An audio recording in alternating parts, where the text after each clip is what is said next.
Films and Stars الآن على NBC 1 حلقة 3 الآن على NBC 1.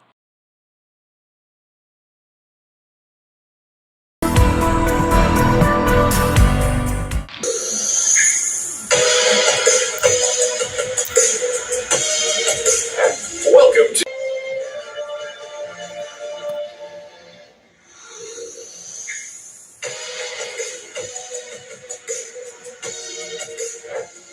to Films and Stars. Welcome to Films and Stars على قناة NBC 4 Edits. Insider's Guide to the Movies.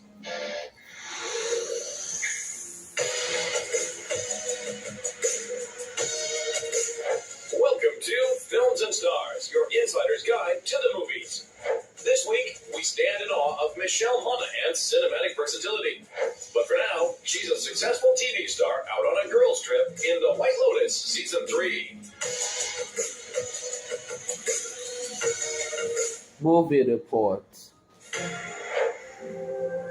Our hotel is the best in the world. At the end of the week, it will be an entirely different person.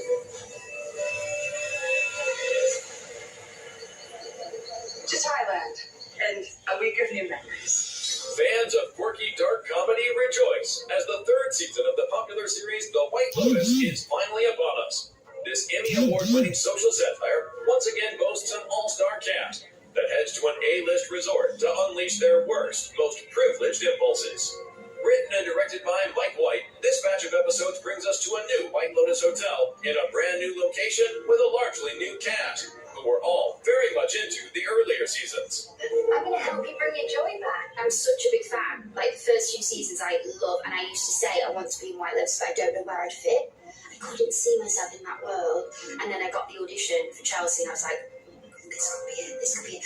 But I was actually so scared to do it. I think because I cared so much, I was like weirdly like putting off doing my self-tape. I was like, don't think I'm going to do it. And my friends were like, do you think you might be self-sabotaging here because you feel like you might get it? I love it just as much as everyone else loves it. Of course, being invited to be a part of it, you certainly want to do it justice, and you want to be in service of Mike's brilliance. You know, he's such a master of tone, and I think that is something that we all, were motivated by. I think what makes this particular season a little bit different is that we're in Thailand. It's the location, and what's exciting is that we see each of the characters explore Thailand in a way that we haven't seen in previous seasons. And I think as a result of that, this show actually feels bigger. So many great locations. We moved around a ton. We switched hotels so many different times, and just to really explore the beauty of the island. I feel like Thailand's a character this season, and we get to see so much of it. Since the first season rolled out back in 2021, the series من انطلاق الموسم الأول عام 2021 أصبح المسلسل مشهور. That means the مسلسل they were doing is مشهور because it was launched in 2021 by the guest stars, these guests like myself. It's the location, and what's exciting The lady with the white shirt, the White Lotus. is that we see each of the characters explore Thailand in a way that we haven't seen in previous seasons. And I think as a result of that, this show actually feels bigger. So many great locations. We moved around a ton. We switched hotels so many different times, and just to really explore the beauty of the island. I feel like Thailand's a character this season, and we get to see so much of it. Since the first season rolled out back in 2021, the series has become rather iconic, and its returning cast members were treated like royalty during the shoot. I mean, season one, we just felt lucky to be working. It was COVID. We were in one location. We weren't allowed to leave the location. And to go from that to White Lotus is like a cultural phenomenon. Like, it's just... And I felt that going in. I felt that pressure and that nervousness. And I remember Carrie came up to me and she was just like, "You're nervous?" She's like, "We're all over there and we're all nervous to meet you." Old friends, long-time friends, not old. Happens in Thailand, stays in Thailand. So I play Jacqueline Lemon. I play a Hollywood famous television actress, And our storyline is that I go on a girls' trip with my childhood best friends, and we're looking to kind of reconnect and really just have a really, really great time. And then as the season progresses, of course, as we know, the White Lotus, the facade starts to kind of melt away a little bit. We start to see some cracks in the exterior. Such a wellness center. You should get a facial. Rick, the lady in the airport thought you were my dad. God. Chelsea's so oblivious to what the White Lotus Resort is. She's aware. She's like, why the hell are we here? So actually going into that headspace helped me forget that I was in the show. Like, I kind of didn't have the stakes of the show so much because Chelsea just found The brand new third season of The White Lotus is available for streaming now. I almost died today. But we got the room comped, didn't we, babe? So that was cool. Yeah, you did a great job. Good.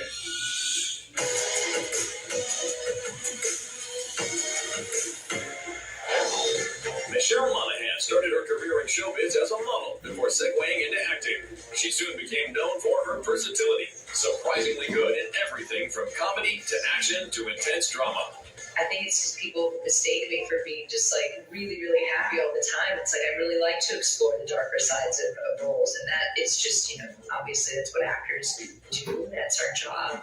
One of her biggest early breaks was in the beloved dark comedy detective flick Kiss Kiss Bang Bang opposite Robert Downey Jr. It's interesting. It's come back around now in like the latter years as a Christmas movie. It's kind of reinventing itself. In fact, people will always say to me like, "Oh, Kiss Kiss Bang Bang is my favorite Christmas movie." I was like, "Oh wow, that's right. It was set around Christmas time," and I never thought of it as that. But I'm glad that it's still. It's found its audience. It's a bit of a cult favorite, and it means so much to me because I'm so proud of that role and everybody in it. Right from the start of her career, Monaghan was working with big-name actors like Downey, Val Kilmer, Casey Affleck, and Jake Gyllenhaal. At first, she was a little starstruck. I'm nervous to meet everybody that I could potentially work with, and then you realize that they're just like you, and they're just doing their job, and everybody's just so nice and welcoming at the end of the day that it makes it much easier. Michelle has appeared in several rom-coms, such as Maid of Honor and The Heartbreak Kid, and knows that being funny is harder than it looks. Definitely think comedy is more challenging for me than drama. It's all about the timing in comedy, so yeah, it's definitely a challenge, especially after you do something 10 or 15 or 20 times, and then it's sort of not that funny anymore. It's sort of, you've told the joke how many times, and it's not good. So it's always nice to then be able to use improv and things like that. Among the big blockbusters on her resume is the Mission Impossible series, where she played the wife of Tom Cruise's character. She joined the team in the third installment, in which she gets kidnapped by a villainous Philip Seymour Hoffman. That was just such an extraordinary experience from beginning to end. Certainly that film, I think one of my first days on set actually was the scene it was the opening scene of that film with Philip and Tom. As intense as it looked like, of course, Philip's such a tremendous actor and, just such a talent we were so fortunate to be graced with. 2021 found her back with her Gone Baby Gone co-star Casey Affleck for the psychological thriller Every Breath You Take.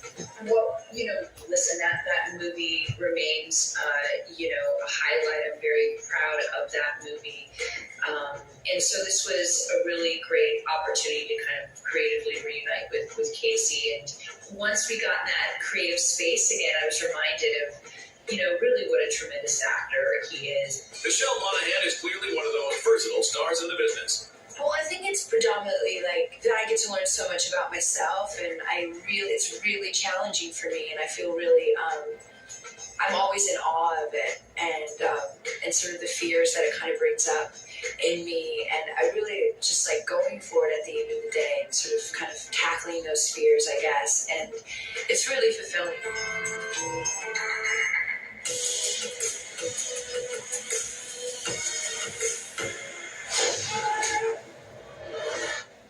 Thank you for finding the time. I will admit, it's not entirely unpleasant seeing you again. For fans, though, that might be an understatement, because after almost 7 years, the vigilante protector of Hell's Kitchen is back. Naturally, there was no other place to celebrate the premiere than in Daredevil City, New York. Yeah, I mean, I was born and raised here, so New York has a special place for me for work, for personal reasons. But there's, we always talk about New York being a character in a show, and I think we have to be here for the premiere. We have to be in this crazy building. Oh my God. It's beautiful and it's fun. It feels celebratory, which not all premieres feel. Sometimes it feels like a chore or a job. This really feels like a party. The mayor searched the city. I can see you're not entirely convinced. Can you blame me? Born Again continues on from the 3 seasons of Daredevil on Netflix, now at a new home on Disney+. It's so great. We're so happy about the show being back, and we had such a great time shooting the first season. It was great. It was difficult, but we pulled it off somehow, in some way. It seems like, and it's just very exciting.